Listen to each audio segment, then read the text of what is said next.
One is that historically, the pharmacist in Kenya is an absent pharmacist. That has been a major challenge, and I think it continues to be a challenge. The other one that has defined the profession of pharmacy is that we do trade and not provide services. Then finally, practice makes perfect. So the more you count 2-3 times a day, the more you specialize in counting 2-3 times a day. And finally, you find yourself in a situation where a certificate holding nurse has more pharmacological information about what you're dispensing than the expert on drugs. So allow me first to bring on board Dr. Sara Vugigi. I would like to do it in a little different way. They'll come up and then introduce themselves. Allow me to bring on board Dr. Sara Vugigi. Dr. Sara Vugigi is a lecturer at Kabarak University. Karibu, Daktari.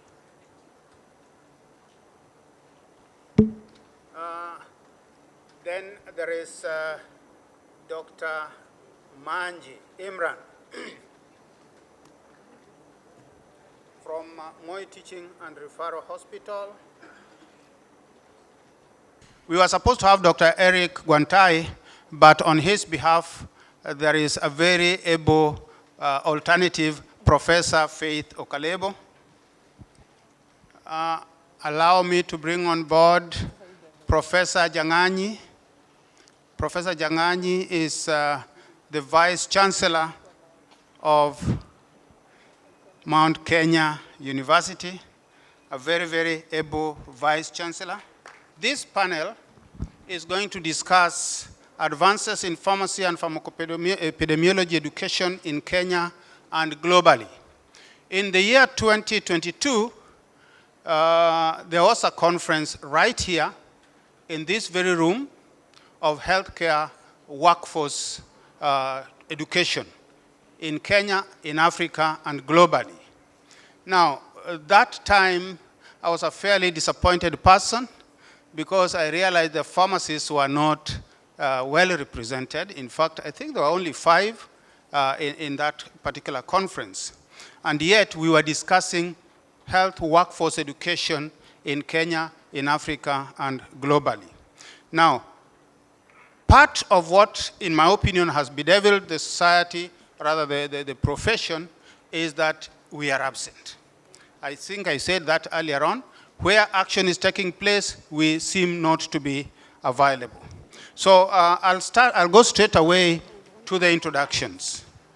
Dr. Sara Vugigi, please.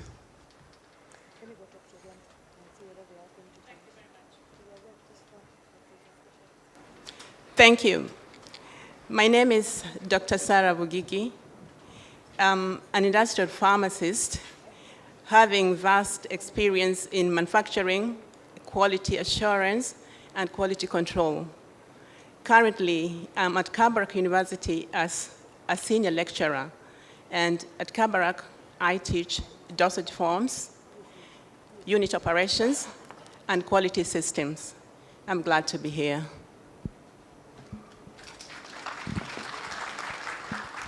Yes, Dr. Imran. Yeah, good morning, everyone. Pleasure to be here amongst so many colleagues. My name is Imran Manji. I'm a pharmacist at Moi Teaching and Referral Hospital. I currently serve as the Deputy Director, Pharmacy and Nutrition. I wear many hats, but that primarily oversee the experiential learning for pharmacists who come through the hospital, either as interns, as students of the Masters in Clinical Pharmacy program from Moi University School of Medicine, as well as from our partner institution, the Purdue University College of Pharmacy. I hold a Bachelor of Pharmacy from the University of Nairobi and Master of Public Health from the University of Edinburgh. It's a real pleasure to be here. Thank you. Professor Okalebo. Good morning to you all. My name is Professor Faith Okalebo. I'm a lecturer at the University of Nairobi, whereby I teach, I wear many hats. I teach primarily pharmacology at undergraduate level. At postgraduate level, I coordinate the program, Pharmacoepidemiology and Pharmacovigilance, and I have a bias towards data analysis and epidemiology. Thank you.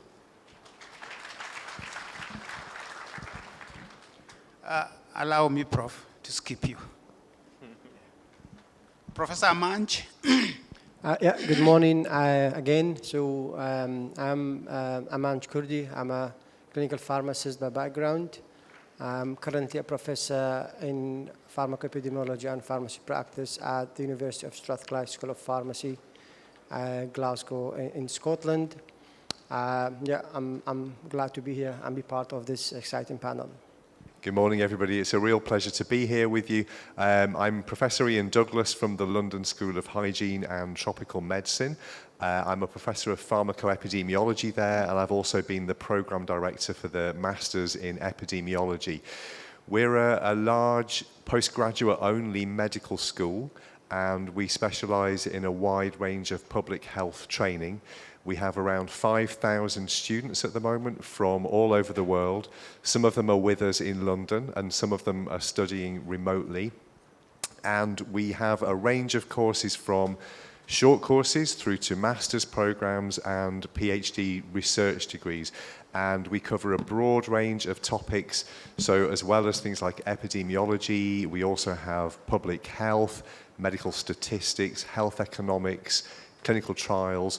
And we have a broad range of students, including a lot of pharmacists who have decided to specialize in one of those public health areas, and they come and study with us in one of those kinds of programs. And really excited to be here with you all this morning on this panel. Thank you. Allow me to enjoy the privilege of introducing an eminent professor. Professor Jaganyi is the Vice Chancellor of Mount Kenya University from January 2021. Professionally, he is a physical chemist with a BSc honors and master's degrees from the University of Nairobi, Kenya, DIC and PhD from Imperial College, University of London, UK. He joined University of KwaZulu-Natal, then the University of Natal, as a lecturer in 1993, becoming an associate professor in 2007 and full professor in 2010. Following the merger of the Universities of Natal and Durban, Westville to form University of KwaZulu-Natal, he was appointed Deputy Dean of the Faculty of Science and Agriculture in 2005 and became Dean in 2009. On the dissolution of the faculties in 2011, he was appointed as the College Dean of Research, and from 2012 served as the DVC and head of the College of Agriculture, Engineering and Science. He joined University of Rwanda in 2018 as the Director of Research and Innovation. Professor Jaganyi is an international known chemical kineticist with research interest in the area of mechanisms of the substitution reactions of the transition metal complexes that have biological relevance to cancer treatment. His other interests includes applied research in environment and industrial chemistry. He has supervised more than 40 postgraduate honors students and 50 MSc, PhD, and postdoctoral scholars. He has authored more than 130 peer-reviewed scientific papers published in highly ranked ISI international journals, including Nature and over 86 international conference proceedings. Professor Jaganyi is a recipient of numerous awards and honors, which includes Alexander von Humboldt Foundation Fellowship, Germany, and the NRF DIT THRIP Award for Outstanding Black Research Project Leader in 2007, South Africa, and in 2010, University of KwaZulu-Natal Distinguished Teachers Award. Welcome, Professor Jaganyi. Now, I want to start with general questions that all the panelists will respond to. The first question is, what should be the goals of training a specialist pharmacist? Number two, what are there local or global challenges to achieving the stated goals? Number three, what are your thoughts on how to overcome these challenges? Dr. Vugigi first. Thank you. As we all know, disease patterns and prevalence are changing all over the world. And the techniques for management, even technologies in the manufacturing industries, are changing. So with this in mind, it is necessary to have specialist training so that we can be able to deal with these issues effectively. So the goal basically is to impart competencies necessary to be able to manage the advanced changes in pharmacy practice. Thank you. Dr. Imran. Thank you. I think I agree. And the way I look at it, and I think the answer should be threefold, or maybe the questions. We should be asking ourselves, first of all, what are the gaps that we are filling in terms of the practice? Where do we fit in? And where can we excel? Like, for example, if you're talking about oncology pharmacy, we want to subspecialize. Maybe, we have oncology pharmacists, we have now pharmacists who are going into even further specialization. Say, if you're going to be, and I heard this yesterday, we are going to go into, say, a pharmacist who specializes just in breast cancer management.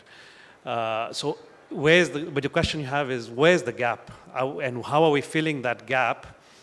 But then at what expense? So if we are going to subspecialize in breast cancer oncology, where there's no oncology pharmacist at all, does that mean then that we will not manage these other cancer cases as an oncology pharmacist? So I'm not saying that we don't specialize. What I'm saying is that where are the gaps that we're filling? Secondly, the other question we need to ask is how are we imparting this knowledge and skills, and who is doing the teaching? As far as my institution is concerned, Moi Teaching and Referral Hospital, we pride ourselves in providing that experiential teaching for our students and our interns. And I think the way we look at it is, yes, the knowledge is important, and this is something that Prof. Ndemo brought up yesterday as well, is that we are very good at imparting knowledge in the classroom, but what about the skills? How do you develop skills as a clinical pharmacist? Is it and not necessarily a clinical pharmacist, but generally as a pharmacist, how do we go into the world and say we want to be as practical as possible, and we want to impart those skills? And for me, the answer is you need to do it by, you learn by doing it. And so experience is what teaches. Yes, there's a role for didactics, there's a role for providing that classroom-based learning, but at the end of the day, and it's across all professions, when you learn by doing, you're really cementing what you're learning in the classroom in the practical setup. Lastly, it's the other question we need to ask ourselves when you're now saying we want to become specialist pharmacists. What is the most important to me, I think, is the quality of the education that we're providing, as well as the quality of care that ends up being provided to the patient at the end of the day. So how do we provide that quality service? I think the first thing is that we first need to measure the impact that we are having as pharmacists. How do we, and the question is, how do we measure? You need to monitor the training that you're providing. We need to find ways of evaluating this. You need to research the care that you provide so that you can make it better.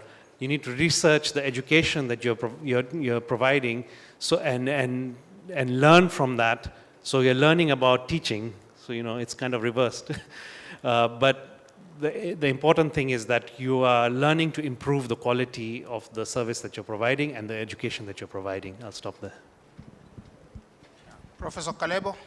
Okay, I'm at risk at repeating what has been stated, but to address the question, what are the goals of training a specialist pharmacist? Okay, if I look at the pharmacy profession, it's extremely diverse because we have people with interests in supply chain, others public health issues, others manufacturing. We really can't train adequately at undergraduate level. So we need to provide specialist training because there are people here who maybe have an interest in manufacturing, others have an interest, say, like in public health, others in the clinical setting. So getting postgraduate training enables one to focus in their area of interest and passion, because our passion is what really drives many things. Secondly, as an individual, I found that it's very important to differentiate yourself from, let me use a bad word, from the pack or from everybody else, yeah? Because if you don't continue learning, 10, 20 years from now, you'll become very, very irrelevant. So specialist training is very important from a pharmacist in order to keep themselves relevant and to gain competitive advantage. So that's one of the reasons why we need to continue having a specialist training. And then just to repeat what he said, we have a lot of unmet needs in Kenya, particularly in oncology, whereby we need people to provide the growing problem of the rising cancer cases. Also in supply chain, that's another area where we really need a lot of specialist pharmacists to provide training in that area. Yeah. I don't want to hog all the time, so I'll let my other speakers give their thoughts. Professor Jaganyi. Thank you very much, and good morning, everybody. And I'm happy to be among the pharmacists. And as the DP said, it flows from the higher to the lowest. So I'm almost becoming a pharmacist, though I'm a physical chemist. But I'm happy to be here and contribute to this particular important debate. The issue of the goals of training specialists is actually very important, because at the moment, what we are actually doing, we are training people, or most of our pharmacists who we train are really for dispensing medicine. And we need to go beyond that, because there are areas that are actually lacking. For example, the industrial pharmacist. For manufacturing, we are depending on the global West to be able to supply us with medicine. And that's why some of the people who have spoken here or have asked questions is that we are lacking medicine because whatever we are importing is very expensive. We should be able to start thinking of developing our own industrial pharmacists so that we can be able to manufacture our own medicine. And that is in line with the government 2030 agenda. The other area is the cosmetology. It is a 45 billion industry in Kenya, but we do not have the specialist. And yet, nowadays, it's not just an issue of the ladies using the products, even men use those products. The other area is pharmacognosy. We have our own natural products. How do we end up developing our own products, our own drugs? We cannot do that one if we don't have any special training. So, and the other area which for me is actually as a Vice Chancellor sitting here, is the issue that I struggle to get people to come and teach. So there is the academic side of it that we need to be able to have specialist people who we can be able to train to PhD level. We are only talking about masters, but we need a lot of PhDs if we have to really turn the country into an industrial country. And for us to be able to have more pharmacists, because at the end of the day, we are all going to retire. Who is going to teach? So mine is to really say that how do we, you also ask, how do we address some of this? I tend to think it's the universities we need to be able to lobby and to be able to get the government to support some of the pharmacy department in the country. The equipment that we need to train the pharmacists are not cheap, but when they come into the country, they are heavily taxed. So yesterday when I was here, I had the president of PSK making a request to the DP and to the CS, but I didn't hear anything about the academia.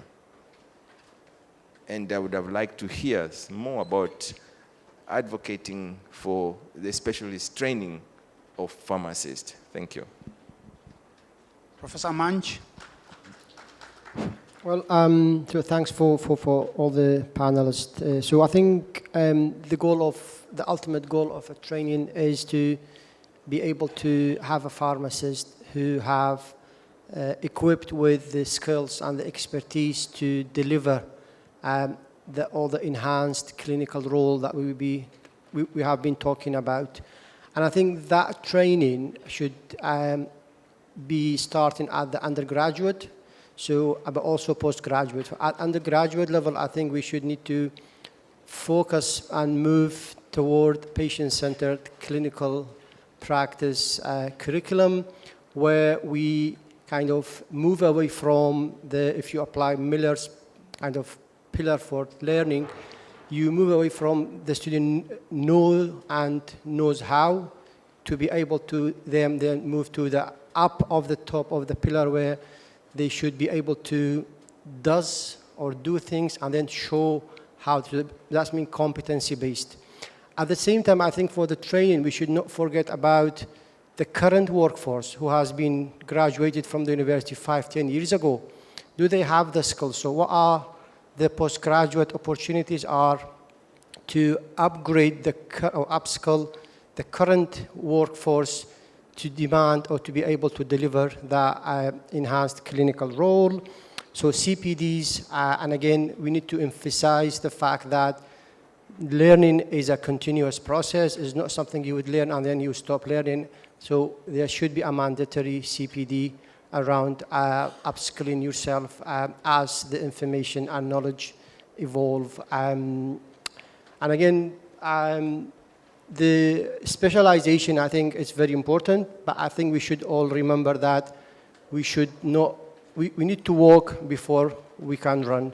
So first, I think we should emphasize, we'll be able to have pharmacists equipped to deliver this enhanced clinical role in primary care. And when we achieved that milestone, then I think we should move to specialization, where it comes with practice, but again, equal is very important to advance the clinical role of pharmacies. Yeah. Professor Duncan. That's on? Yeah. It's really interesting listening to the rest of the panel. As a non-pharmacist, it's really clear that you have a need for a real range of different specialist skills. And I clearly come from the point of view of pharmacoepidemiology.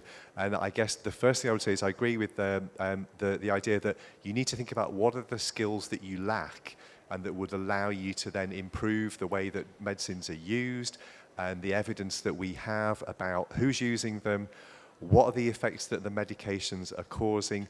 And I would encourage you as pharmacists to work really closely with your Pharmacy and Poisons Board to think about what's the evidence that you need and they need to be able to make better decisions about medications. And I think, again, from an epidemiology perspective, I see two different types of specialist training. One is for people who are not going to be generating evidence, but who need to be able to consume the evidence that's around us. And we see ever increasingly enormous amounts of evidence being published on the medications, who's using them, how are they used, and what are their effects. And I think it's really confusing to be able to face so much evidence and not know what to do.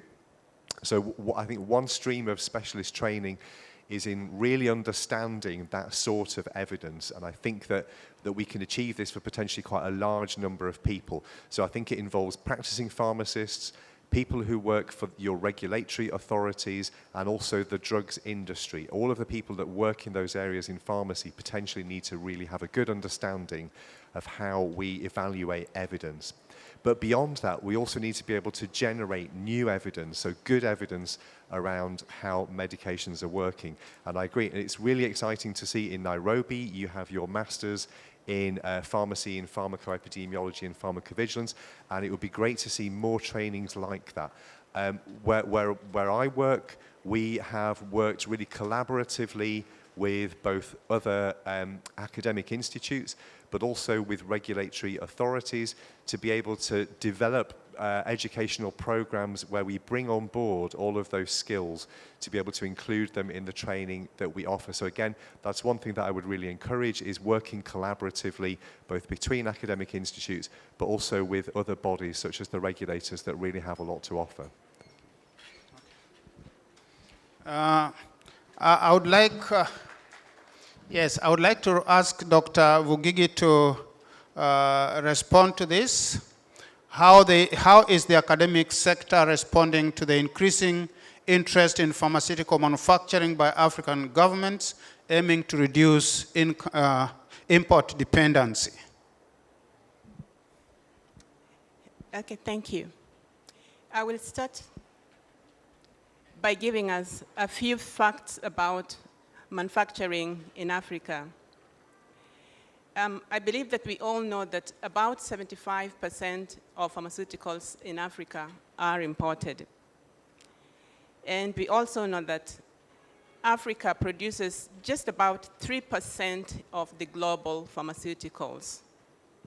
Also, research and development and primary manufacturing in Africa is really nascent.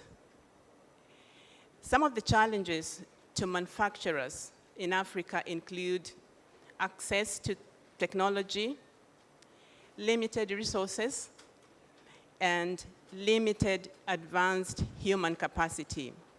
And that is where we come in as academic institution. So I will start by just sharing what we are doing at Kabarak University. One of the things that we are doing is basically demystifying industrial pharmacy. You find that when students come to pharmacy school, they're very conversant with clinical pharmacy, but not industrial pharmacy. So we are intentionally encouraging our students to think out of the box, that there are opportunities in the industry where pharmacists are actually required. And you find that there's a research that was done in 2016. And in those 33 companies that we had, there were only about 40 pharmacists. And that is very, very low. So just encouraging the students to know that in these industries, you can have pharmacists in all the departments. A normal industry can handle more than 5 pharmacists. So there is that deliberate demystifying of industrial pharmacy. Secondly, the other thing that we are doing, and I believe that all other schools are doing, is developing collaborations between the industry and the manufacturing facilities. Because it's only when we do this that these young pharmacists will start identifying where their passion really is, and they can be able to want to join that. The third thing that is really important is developing advanced training in industrial pharmacy. Basically, like the other panelists have said, during undergrad, what we do is that we train, but not in the detail that some of the requirements that are needed in the industry can be able to be gotten.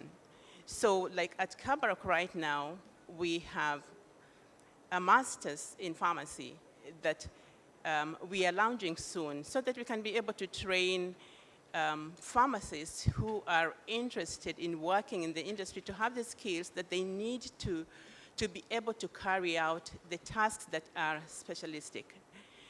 Basically, when we say that the local industry is only producing 40% of what we have, the rest, basically, the challenges are to do with formulations. And when we teach these pharmacists how to do that, then they can be able to do some of this. And in future, I believe that when we train these pharmacists, we can be able to have more products being developed. So training of industrial pharmacists is really, really key so that we can be able to improve on the capacity of the products that we do. I will repeat this, which is very important, encouraging structural experiential programs with assessments and stipulated outcomes. Because sometimes we have hard attachments, and that was mentioned yesterday. When the pharmacists go to the industry, sometimes what they get is not really what is necessary to be able to make them to be good practicing pharmacists. So in the program that we have, we are planning that our attachment will have course outcomes so that by the end of the attachment, the pharmacists are very equipped to be able to meet, they're very well equipped to be able to meet the demands of the pharmacists in the industry. Thank you. Yes, thank you, Dr. Imran. MTRH seems to have covered a lot of ground in offering experiential learning and clinical skills to BPharm graduates in Kenya. How did this happen? And where do you see your efforts in the next, say, 10 years? Thank you.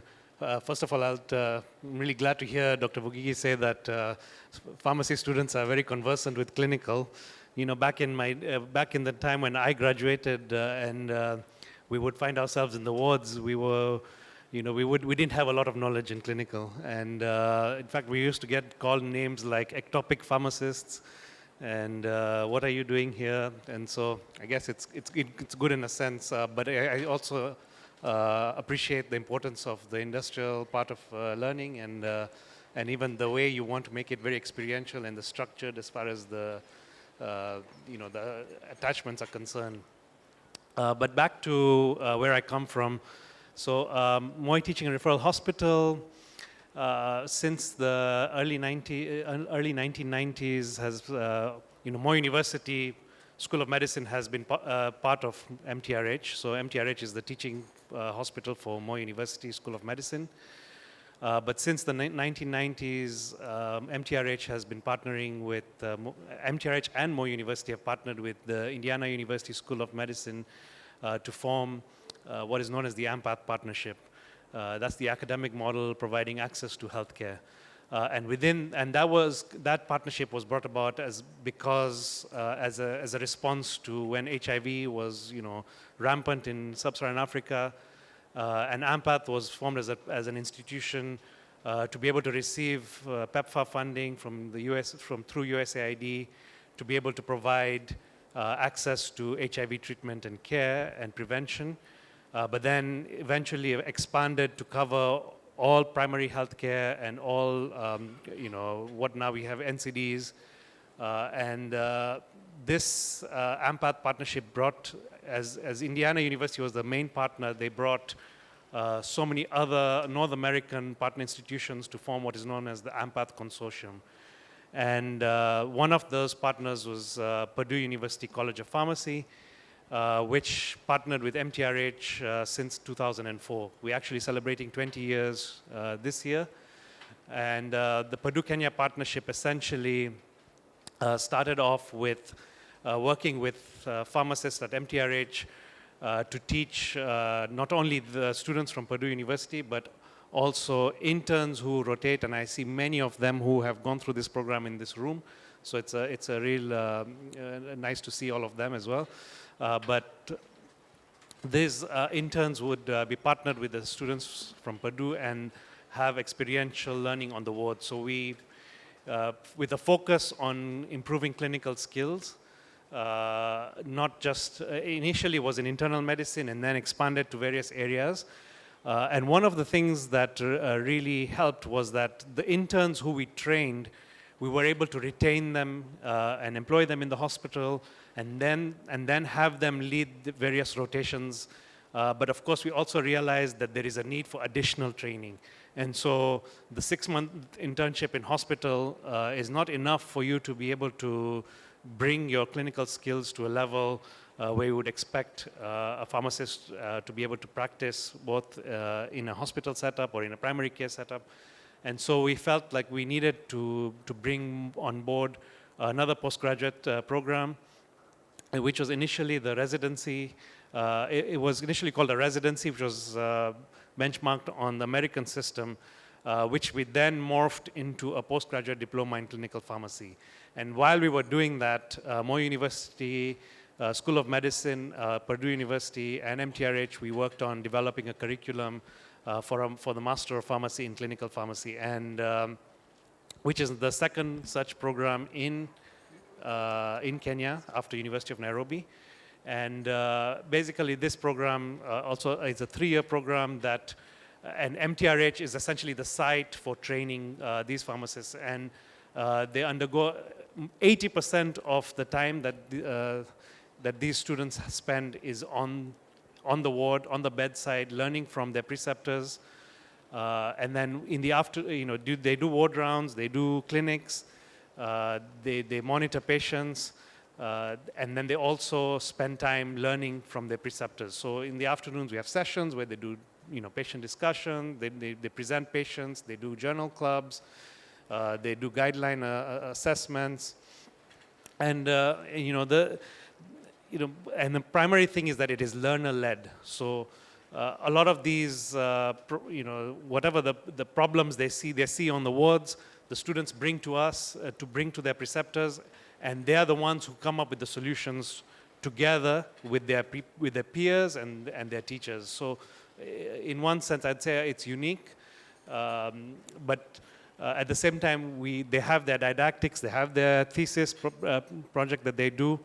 But overall, what I would say is that because of our partnerships and working, I saw Prof. Ian was saying that we have to have these partnerships, and I see our partnership has worked really well for us, whereby academic institutions like Moy University, Purdue, coming together with a hospital like our tertiary referral hospital, and coming to set up this program, working together and meeting the needs of the 21st century pharmacists. So I'll stop there. Thank you, Dr. Prof. Okalebo, tell us where we are with pharmacoepidemiology and pharmacovigilance training in Kenya. Okay, so management sciences for health played a very, very critical role in helping the University of Nairobi to develop the pharmacoepidemiology and pharmacovigilance program. Okay, so in terms of impact, okay, our impact has mainly been in strengthening the Pharmacy and Poisons Board to provide pharmacovigilance services. You know that MSH has played a very, very critical role in developing the reporting system. So many of our graduates have been involved in strengthening the capacity of the Pharmacy and Poisons Board. Currently, we have 3 former students, that is Dr. Christabel Kaemba, I don't know if she's in this room, who heads the pharmacovigilance unit, and she's also being assisted by Dr. Martha Mandale and Dr. Pamela.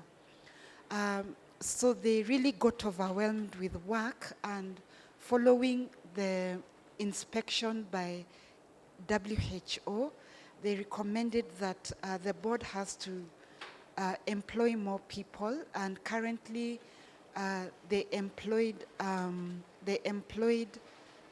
are 25 pharmacists. It's still a major shortfall, and ideally they should employ at least, I think, 100 more pharmacists. Yeah.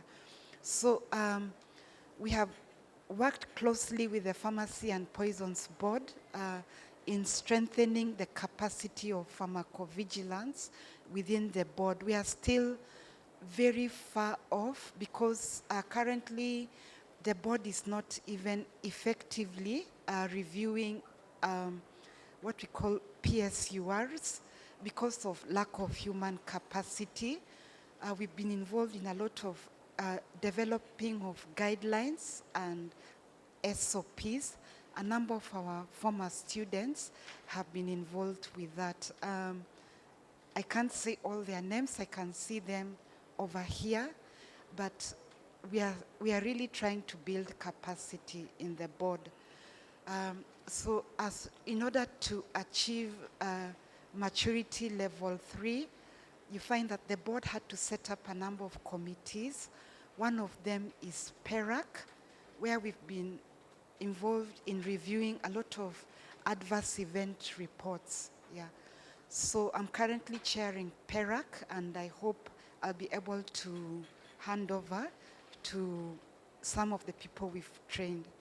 So most of our impact has been actually at the level of the board, and we hope that they keep on building capacity in that area. There's a lot of need to employ more people. Another place where we have had impact is at program level, particularly in the vaccine program. And what really helped us was the COVID outbreak. You find that the Pharmacy and Poisons Board was in a position where they had to advise the government on the way forward with regard to the COVID vaccines. So our graduates in the board played a big role in an advisory capacity. The COVID vaccine came with adverse events. So even up to today, we are monitoring adverse events, not only to the COVID vaccine, but also to other vaccines. So there's a body within the vaccine program called NVSAC, whereby our students play a very integral role. Currently, there's a study that we need to do on some of the signals that we noted with regard to the COVID vaccine. We've had a lot of, the major constraint we've had is that Kenyans don't report, and the quality of the reports is very, very poor. So in order to do effective pharmacovigilance of the COVID vaccine, we may have to partner with other players, like somebody in Denmark has offered to give assistance. We have to use the data bases in Europe and US to do the study effectively, to address some of the signals that have been noted in Kenya. And also, I'm very happy that one of our graduates, that's Dr. Lucy Meka, they moved her from the vaccine program, and now she's in the Ministry of Health. So there is a place where I'm very, very proud. At program level, we have also supported the TB program, because they are launching new molecules for management of multi-drug resistant TB. They have had major adverse events there. So they are still trying to build capacity in monitoring adverse events to anti-TB drugs. We've not we are still, let's say, at the formative stages, but we've been involved in developing the data collection tools, and also recently we developed guidelines for managing adverse events to the TB drugs. Okay, I've not been involved much in other programs, but we have pharmacists in NASCOP and monitoring adverse events to HIV drugs. Okay, an area that has been very frustrating. There are two areas whereby we have not really made an impact. Number one is the pharma industry, particularly the marketing authorization holders. They don't see need for qualified persons for pharmacovigilance. Again, they are very resistant to employing specialists, and even in terms of providing opportunities for experiential learning, they have been extremely resistant to that. Okay, so we had discussions with Dr. Jayesh Patel, and I don't know whether he's on the floor today, but we've been having discussions with him. He committed himself to having discussions with CAPA so that they can provide experiential training for our graduates and to mentor them to become pharmacovigilance specialists. And another challenge that I want to mention is that our graduates, let's say even in clinical pharmacy and other areas, in terms of practice, the profession has not provided a very good environment for career progression. Okay, I'm being told I'm talking too much. But I think, okay, let me say my last point, which I was hoping would be the second last point. What the chair of PSK presented yesterday is that there's lack of a clear structure for career progression. Our specialists are not provided with a path for career progression in industry, because you find the people who are manning, let's say, QC in industries are non-pharmacists. So we really need to protect that space and to enhance the practice area for our specialists. Thank you. I know we have overstepped on time, but Professor Janganyi, just as a wrap-up, what do you think is bedeviling product development and research in Africa? A lot of research activities, also a lot of human time, a lot of resources, but there's nothing to show for it. What's the problem?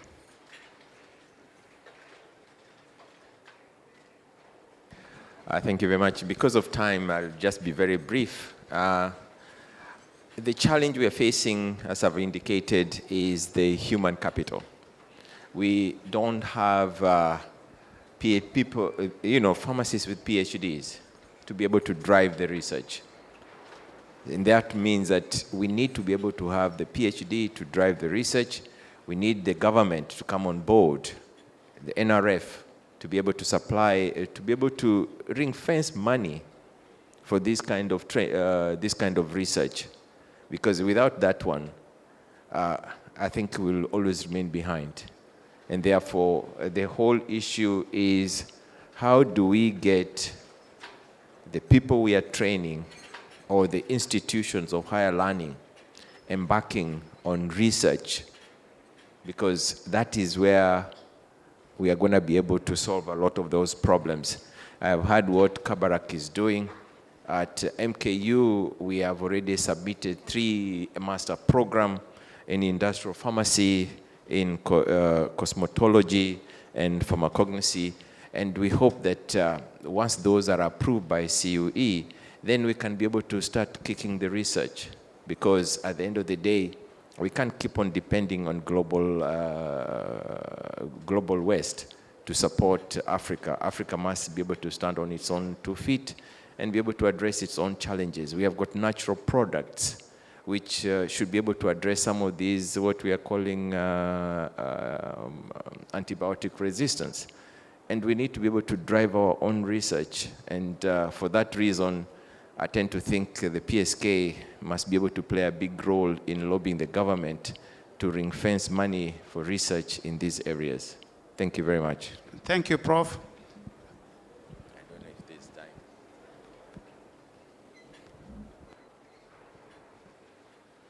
Is there time for a question? Okay. Sorry, I'm told that we don't have more time for questions. I think we'll say thank you for now.